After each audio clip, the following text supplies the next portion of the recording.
Emerging as a beacon of contemporary American literature, renowned for his profound storytelling and keen insight into the human condition, his debut novel, All About Lulu, catapulted him into the literary acclaim, winning the Washington State Book Award and captivating readers with his emotional depth and offbeat humor.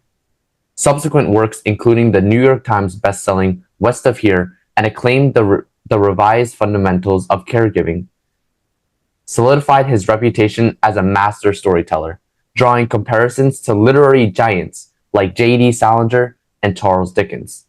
In particular, his novel Lawn Boy has regularly found itself at the center of controversy and censorship in the United States. Despite such challenges, the impact of his storytelling remains undeniable. Help me welcome the extraordinary Jonathan Evison. Hey, thanks, Christopher.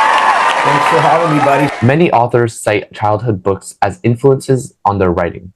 Are there any particular books from your own childhood that sparked your passion for storytelling? Definitely. Charles Dickens. When I was about 7 years old, it's like a late 19th century abridged edition of David Copperfield. And it was still pretty long. It was like 150 pages long or something. But then I read, the big version, like the 800-page version of David Copperfield, and I was off to the races. I just started reading Dickens, and then everything after that, and still to this day, the writers that have really influenced me the most all have that Dickens DNA, like that humanist, social conscious, little man, So like Twain, then there was Twain and Frank Norris and John Steinbeck and Kurt Vonnegut. I remember being in third grade reading Kurt Vonnegut's Breakfast of Champions, while my friends were reading like Hardy Boys and stuff. I was reading Vonnegut.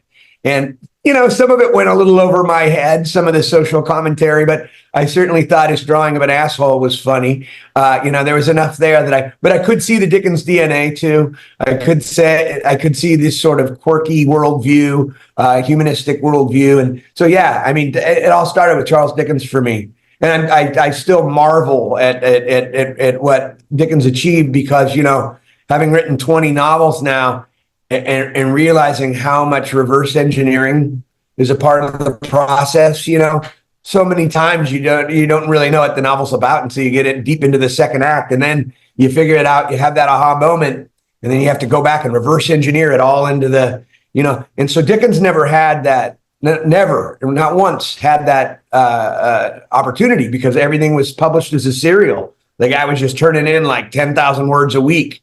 And so he never got a chance to like reverse engineer and in future drafts make his novel more cohesive and stuff like that. And that's such a big part of the job. It just shows what a talent he was to be able to be able to pull it off. And I think that's why there's a lot of coincidence and happenstance in Dickens, and like his London seems so small, people running into each other. That's out of necessity, I think, because he knew like he had to control the perimeters to a certain extent because he wasn't going to be able to edit himself.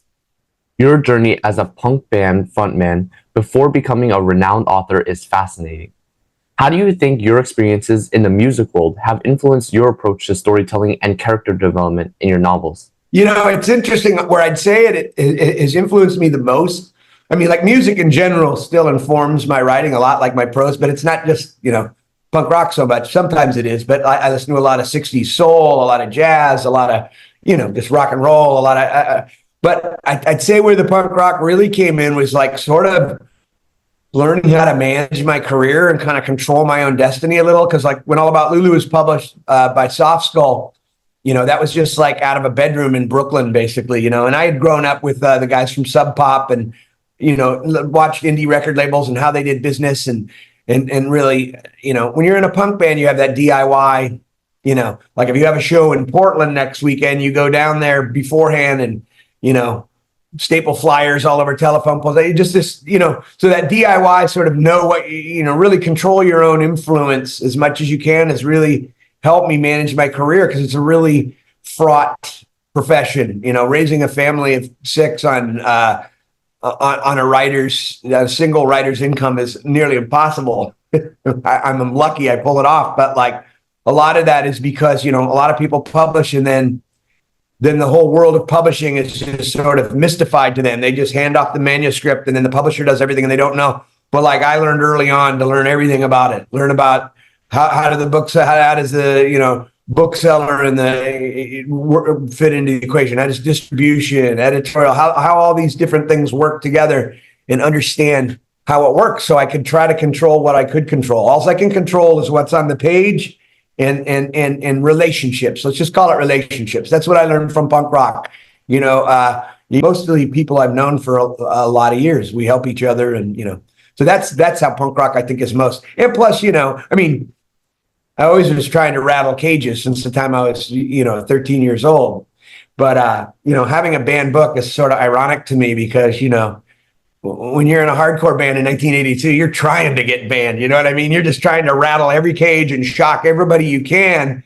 And then when Lime Boy was, that was just so arbitrary. It was like a stroke of good luck. I mean, after a few uncomfortable weeks, it's been nothing but just more people discovering the book kind of thing. I mean, it's given a 7-year-old book like life over and over. But so in a weird way, it's kind of fitting to me because it's kind of punk rock to be banned, but it's also just so arbitrary. It could have been anybody's book, really. So I'm glad it was me. I'd like to think it was the universe rewarding me for my, punk rock history. So even today, you still feel that punk rock teenager inside you? Oh, absolutely. Yeah, it helps me because I have a about to turn 15-year-old boy who's just running me through the ringer right now. And I have to constantly remember, I'm like, gosh, he's getting in trouble at school and not a lot. I just think the times are different. One of the things I try not to be hard on him because he's making bad decisions and stuff. That's what teenagers do, some of them. And, I also realize part of it's the culture now. You can't get away with some of the mischief you used to. It's weird. I think with globalism comes a certain kind of conformity. I mean, he's getting in trouble for stuff my teachers wouldn't have called home for, the principal wouldn't have been so concerned about. And I have to remember that too. Look, when I was his age, I was literally like in a van with guys 7 years older than me, touring all over the Western United States and, eating LSD and, drinking and he's not getting into anything like that. He just has some inappropriate humor, he's kind of a class clown. I mean, it's always sort of a barometer to me. Plus, so many of my friends are just friends from then, 40 years ago. I mean, including all my friends that are rock stars now, and just friends that were just other kids in the scene and old bandmates and stuff like that. They're still in my life, you know what I mean? So yeah, I think that was a period where I really kind of figured out who I was. That was my sort of coming of age between the ages of like 13 and 16 or 17. When and I feel lucky because, I don't think for a lot of people, it doesn't happen until their 20s or even late 20s sometimes. You seem to have a pretty good idea. You're already doing stuff. That's usually a pretty good indicator is like you're industrious. You already have your own, you have your own YouTube channel and you're interviewing people. And so, yeah, no, it definitely defined my life and still does. I still have a huge collection of records and a lot of them are punk rock records. Given the recognition of West of Here received and hailed as the best novel by critics, could you share the inspiration behind this novel and how its success has impacted your approach to subsequent writing projects? Well, I know the inspiration, which was this. I'm coming to you from the Olympic Peninsula right now, where I now live. West of Here helped me buy this place up in the Olympic Mountains. I'm in the garage, but I got the house up there. I grew up kind of camping. The Olympic Peninsula is it's kind of a big circle. You could camp right the mountain range. The watershed is radial, meaning that there's 13 river valleys all the way around, almost like a clock. All these different river valleys drain. And I would go most of my life, I spent camping around that peninsula. And when I got old enough to drive and stuff like that, every spring and summer, I would try to camp every river. All 13 rivers. I think there's 13 rivers around the Olympic Peninsula. And I hiked there and camped there so much, I became very familiar with it. But I was also very aware of this phenomenon. And you know how Faulkner said, the past is not the past. And he was kind of talking about the institution of slavery and how it's still, in his era, it was still, haunting the South. And that's how I feel about natural resources here. So to get to these wonderful places. I had to drive through so many clear cuts and so much bad resource management, where they just, they spent 90 years just clear cutting the biggest stands of old growth fir, cedar, spruce anywhere in the world. I mean, some of the biggest trees in the world this side of the redwoods. And so I was always aware of that, like this place that was so wild and so beautiful was also had this history of just really terrible resource management. And so that was kind of the inspiration. I wanted to write a book with a bifurcated timeline where half of it took place with the founding of Port Angeles, which I called Port Bonita just for fiction's sake, the founding of the city in the 1880s, and then skip ahead like 120 years to when it's kind of a bust town. Because in the 1880s, it was this hopeful boom town. It was trying to be Seattle. Seattle had just burned to the ground.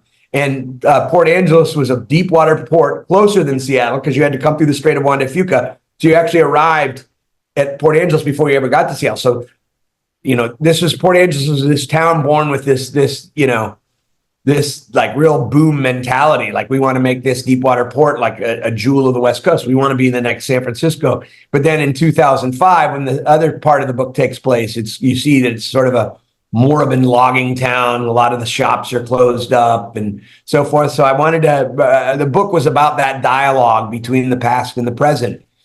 Yeah, and it's funny you say that. I mean, that book really, I think it took my career to the next level, but I don't really think of it as defining me in any way. Like, I don't think of it as different as the other books. They've all done pretty well or whatever, but like that, it was a step from the independent publisher to like a New York Times bestseller for sure. But I think when I wrote Small World, I thought a lot about West of Here Again, because it was another huge narrative with many points of view that had a bifurcated timeline. And in a certain way, they're kind of companion novels, but they operate differently. West of Here is more like the butterfly effect, where the narrative gets passed like a baton. It's kind of a shared narrative between these 60 characters or whatever, whereas Small World, everybody has their own narrative, but they all sort of coalesce and blend to one. So they're different approaches, but kind of a similar idea. What inspired you to write Lawn Boy, a narrative that follows the journey of Mike Munoz, a young Mexican-American struggling with adversity and self-discovery? Well, first of all, Mike Munoz is Chicano. He's half white, and he identifies as white, which is a big part of it, too. That part of it was based on, like, whenever I write outside the purview of my personal experience, because I'm neither gay or Mexican, but that's based on my, my nephews were raised in a biracial household in a rural area. And so I had a very close look into how that was for them, like how they socialized being biracial in a small rural area where that was not, it was kind of almost a shameful thing for them.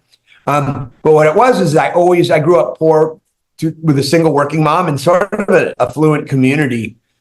That's just where we ended up. My dad kind of moved us up here and then left us, and in this sort of affluent community. And we were not affluent. My mom had never joined the workforce until she was like 39 years old. And she started being the milk lady at the middle school to support us and stuff. And I always, growing up, I grew around a lot of people that were upper middle class or had a lot more money. And I really was aware of the differences in how people were socialized, or the differences of the opportunity some of these kids had that I didn't have. I mean, to use lawn mowing as an example, when you're a working class kid or grow up in poverty, like, if I said, I was industrious, right? So I'd want to go mow Mr. Austenson's lawn or whatever.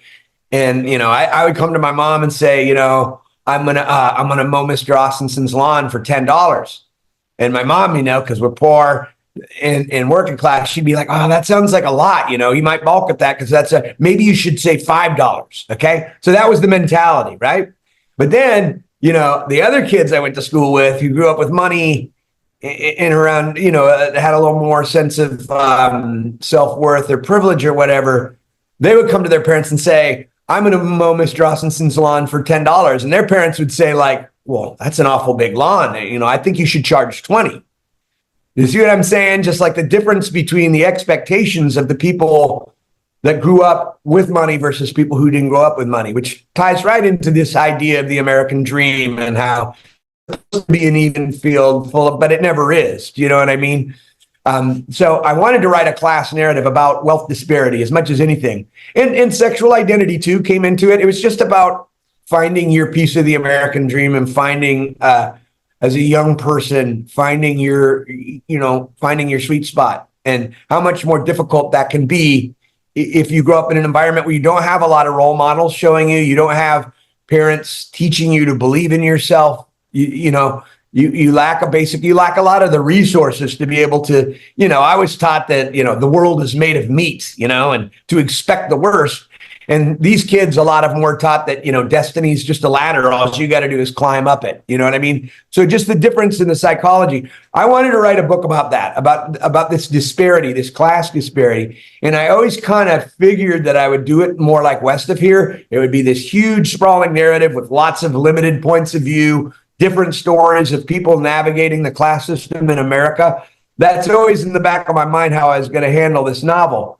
But then at one point I had pulled a novel that I was under contract for because the center wasn't holding. I was like, I'm going to give up. I kept trying to reinvent this thing in different ways. And I'm like, you know what? I'd already been paid for it partially. I'd got my advance and everything, but I was afraid to tell my publisher that I'm not going to publish this book. I'm pulling it.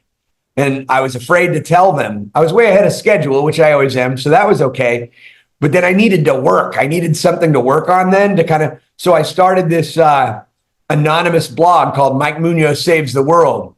I came up with this idea of this one, irreverent narrator. And it was not so much a narrative as it was just Mike's street on late capitalism and class disparity and wealth disparity. And then about landscaping, because I was a landscaper and I really did used to work in the yards of all these rich people and stuff. And so I started this blog and not anonymously, just as something to write. And somehow, people started looking at it and I started getting a little traffic and stuff. And I got probably I don't know. I probably wrote 30,000 words on this blog. It was just this long, it was like monkey shit brown. And you just keep scrolling and scrolling and scrolling. And it was hard to read. And it was purposely like that. It had little lawnmower GIFs that were way outdated and stuff. And I got about, 30,000 words into that blog. And I realized this is it. All I needed, I didn't need this big sprawling setup with all these different characters to illustrate the class system. I just needed this one young, irreverent voice who ironically is always compared to Holden Caulfield. And I'm like, I get it. I know that's a compliment, but I have to go, whoa, slow, pump the brakes, people. Mike Munoz is the complete opposite of Holden Caulfield, who's like a, wealthy kid suffering from post-war American affluenza, who's, sulking around, dropping out of prep schools in visiting his professors off of Central Park. And Mike Munoz is a guy looking for change in his couch cushions, pushing his lawnmower along a highway when his truck burns. You know what I mean? So he's he's the opposite. I mean, and that was sort of intentional too. I mean, I think people draw that, it always gets compared to Catcher in the Rye, and it's just because it's a young, irreverent narrator, but really they're telling two opposite stories, How did you react to learning that Lawn Boy ranked as the 7th most banned and challenged book? Oh, when I learned that I was 7th, I was like, what happened? I was number 2. Yeah. I know before you told me that your I was kind of pissed. Kind of excited. At first, it was just gender queer and then Lawn Boy. And then it dropped to 7th because once the book banning spread, they got like, wow, there's books that sound even worse. This book is gay. I got to say, it's pretty cool. My book was more banned than a book called This Book is Gay. But then the Bluest Eyes and some of these, and then started bringing they started going further back, less contemporary books and bringing Toni Morrison and these other books into it. So when I learned it was 7th, I was disappointed because it's oh my God, I'm falling down the list. But when I first learned it was banned in general, it was kind of bizarre because I just woke up one morning, I'm just having my coffee like I am now, and I go check my Facebook and I got all this I got 4 or 5 sort of death threaty messages, really threatening messages, calling me a pedophile and telling me that people are, if you ever set foot in Texas, I'm going to shoot you. And I was like, whoa, something's going on, and then I went over to Instagram, and it was the same thing. I was like, I got these unsolicited messages from people threatening me or just calling me terrible names, saying horrible things about my children. And I'm like, man, what is going on? So then I Googled it, and like immediately I got all these news hits and found out it was about that one woman in Leander, Texas, who was at a school board meeting, and she basically just sort of filibustered the whole school board meeting and read a passage of Lawn Boy completely out of context, claiming that it was pedophilia, which was not. There was no sex between it. It was a sex between two preteens, experimentation, nothing graphic about it. I mean, the language was coarse, but there was nothing graphic about the sexual encounter at all. And it was two people as adults sort of reflecting on it, but they either willfully misrepresented it or they didn't have the reading comprehension to understand what was really going on. And they thought it was like a 11-year-old boy filleting a 32-year-old realtor or something, which it wasn't. But anyway, and then the lady had her poor high school son about your age standing next to her during the whole speech, and it said pedophile. It was misspelled. It's just, the whole thing was just, and I couldn't believe that, based on a lady's TikTok video who had clearly never read my book, that it could rile up all these people so badly that they were sending me death threats. It was just nuts. Like when you do a little research or read the book, or like she literally read a paragraph and it was completely out of context. And I almost sued Fox News because, Tucker Carlson or whatever his name is, he just kind of ran with that. And it was like a pedophilic author or something. And this group of lawyers actually approached me. They're pretty high-profile lawyers. They were thinking of going after a defamation case. Well, it turns out defamation is really slippery, but that would have been so cool to sue Fox News, just make a bunch of money because I'm the guy that sued Fox News. And that's right when they were hurting, too, because the election ballot thing. So we're thinking if we can put together a good case, Fox News is just going to pay us a bunch of money.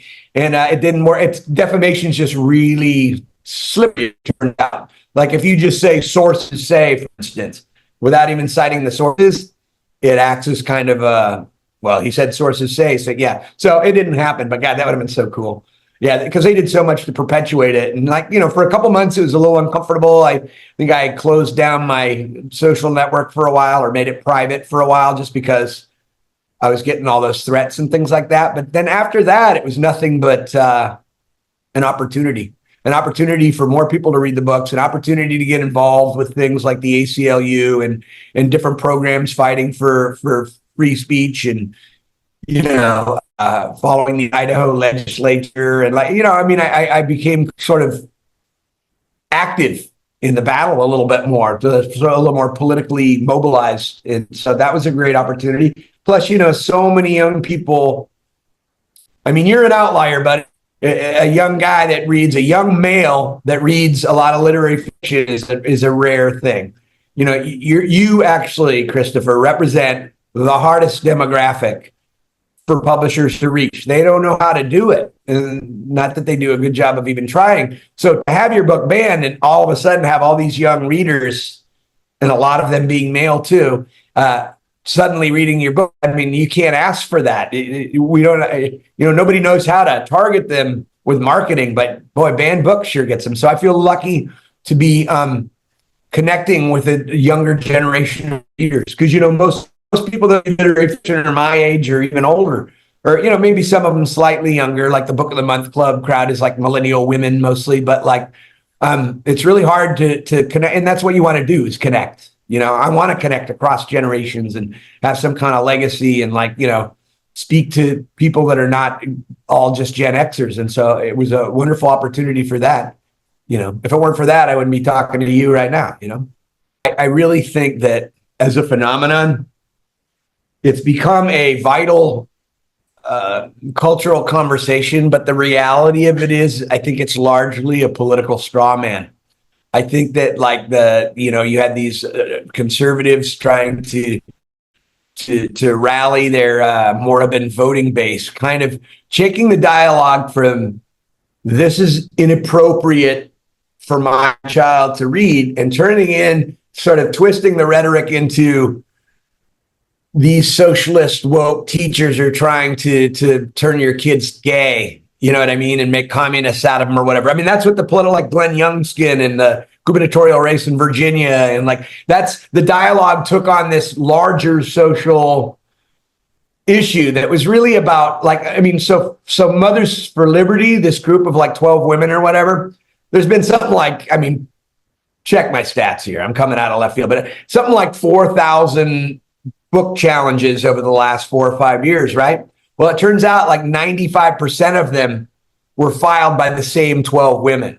So you see what I'm saying? It's not like that there's parents upset everywhere. I feel like there's some Republican super PAC paying 12 women to do all this paperwork in districts, in states they don't even live in. You know what I mean? So that's what I mean. It's a political straw man. Like, there really isn't all these on the street. I don't see all these parents going, oh my God, I can't believe my child is reading Lawn Boy or Genderqueer or, you know, the Bluest Eye or whatever. But, you know, it's really these 12 women just going around and creating this. And it's a good, healthy dialogue. But like, I don't know. But what I don't like about it is that it plays into the culture wars. You know, I mean, this idea that everybody is so, political dialogue in this country has become so ad hominem, so, you know, it's like Who's Afraid of Virginia Woolf now. People on both sides saying stuff they don't even really mean just because they don't like the other side. We're just so divided. And it's so weird that it's 50-50. You know what I mean? It's like, you know, puppies for life, 50.5, you know, diarrhea for life, 49.5. Like every election you look at, just, it's like, it's kind of human nature, but you start to feel like it's a little engineered in a way, because like, try it sometime as a social experiment. Say, what's better, this album or this album?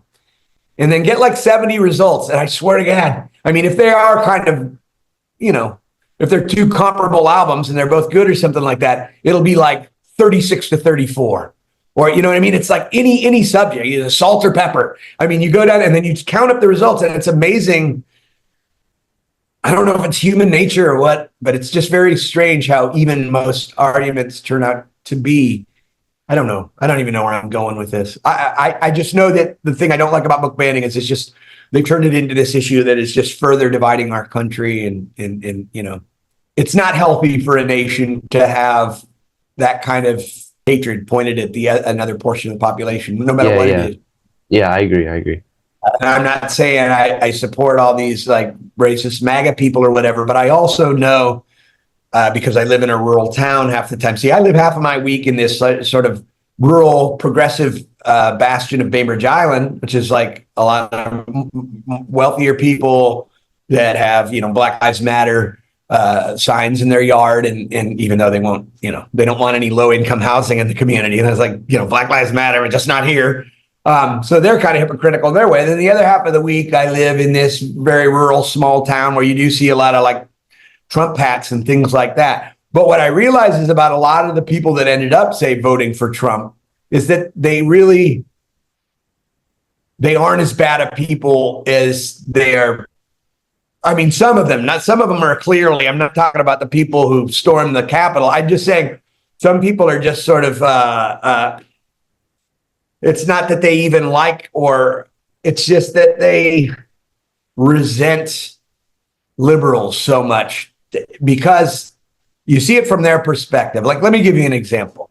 And I'm not being an apologist for anything. I'm just saying we gotta sort through these culture wars a little bit for this nation to function right, for it to be healthy again.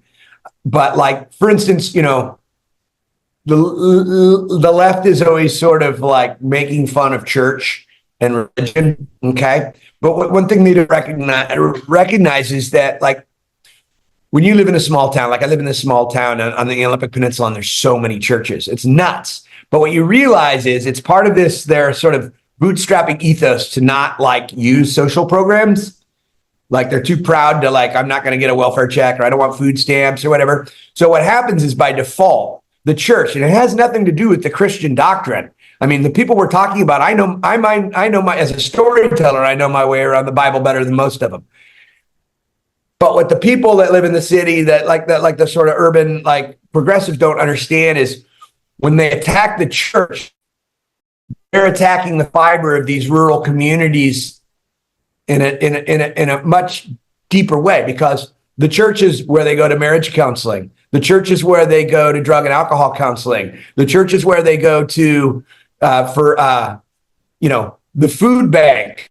The church is their resources and the heart of their community. And it's not really about Jesus and God so much as it's about, community. And so when offhandedly people make fun of that or denigrate that, you can kind of see why it would get them riled up, I just think there's a lot of misunderstanding, and I'm trying to be sympathetic to both sides. That's the only way we're going to get over it. Short of just, there's always going to be a fringe element of people that are just batshit crazy with their politics. But I think there's a lot of people that are a little more centrist in there that could be reached if we would change the nature of the dialogue from just ad hominem finger pointing, writing people off as white trash, or, I'll write something on a sports group and some guy will go, "Oh, you're one of those dudes that think men can have babies." It's just the opposite of what I'm saying. "Oh, you church mongering." You know what I mean? It's really, it's something I'm trying to explore, but it's a really touchy subject because, people really have chosen sides so much that people don't want to hear it. Before we wrap up, are there any exciting projects or currently working on ideas in the future? Well, I have a book coming out in January called The Heart of Winter, which is about a 70-year marriage. But in a way, it's kind of like what I'm talking about. It's about, sort of subtly, not in a polemical way, but about the culture wars, because it's a 70-year marriage between a conservative husband and a progressive wife. And it's really more interpersonal and about raising family and everything like that. But, below the surface, it's like these people have still managed to get along because they have these values in common, whether or not they agree on Nixon and Kennedy. They go through 17 presidential administrations during their marriage, and they've never voted the same way twice. And yet, through the hardships of marriage and through losing children, divorces, almost getting divorced and all these things, they still manage to find solid enough ground to coexist. So that's coming out in January. And now I'm deep into another novel called My Good Side, which is kind of my brother ended his own life a few years back. And he was he was kind of a hero to me. He was 16 years older, and he was a lounge musician. After, he would read he would sing the Great American Songbook in lounges and play the Fender Rhodes with his left hand and play the key bass with his right hand. And he had a rhythm maker. He was like a one-man band, and he would be playing Cole Porter and Johnny Mercer and the Great American Songbook. And it was really tough for him to get traction in the 80s because that music's from the 40s and the 30s. And he tried so hard to get traction and make his career work, and it never took off. And he always viewed himself as a failure. And I never really got to explain to him, or he never could really understand or hear me when I told him what an inspiration he was to me, because he didn't make it. I had to write 7 novels, maybe eight books or something before I was ever published. And I just kept going in service of the work. And that's what he did. You know what I mean? That's why he was an inspiration to me, because he didn't make it, because the work was so important, because he believed in the songs, because he believed in the music, that he just kept doing it and kept doing it, which is really what this is all about. That's the important thing. Fame and the rest of it, those are cherries on top, but it's really about in service to the art itself. And so it's kind of, the book is sort of a tribute to him. It's been really difficult in a different way than something like West of Here, A Small World, which are these huge narratives that require so much range. This is a very personal, close first-person story, third-person close story, but because of all the emotional attachments, because I have this responsibility to my brother to sort of tell his story and feel like he's kind of looking over my shoulder, it's been really difficult in a way I've never really dealt with. Lawn Boy, a lot of it is, there's a lot of autobiographical stuff in my books, but it's my autobiography. So I get to ultimately decide, when to bring hyperbole or exaggeration or when to change things for effect. But when you're dealing with somebody else's life, it's been very difficult to give myself permission. I finally do, as they say in boxing, to let my hands go. And I'm finally able to do that. And I don't now that I don't view it as his book anymore, I view it as our book. It's really, now I'm really loving it. And it's not a struggle anymore. I'm finally just hitting my stride on it. So there you go. Yeah. Well, first, sorry about your brother. I think it's really cool that you're writing a book about him, sort of like you're pushing on his legacy in a way.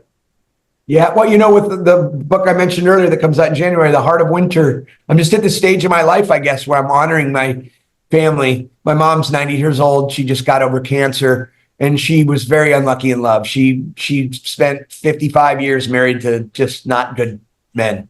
And I wanted to write her the love story she deserved, and because she's winding down. And so that one was kind of a tribute to her. And then this one's a tribute to my brother. Yeah, it's just kind of the stage I'm at. I don't know where I'll go from here. I don't know. I think I know what my next book after these two is, but I'm not going to talk about it yet because I don't. Yeah. Jonathan Evison's literary journey is a shining example of the power of resilience and creativity. His diverse experiences from a punk band frontman to acclaimed novelist have not only shaped his unique storytelling style, but also enriched the literary landscape with profound narratives and unforgettable characters. Through novels like Lawn Boy, Evison continues to challenge societal norms and provoke meaningful conversations, even in the face of controversy. Thank you, Jonathan, for sharing your insights and experiences with us. Thanks for having me, buddy. I love the opportunity. It's great to talk to a young person about books.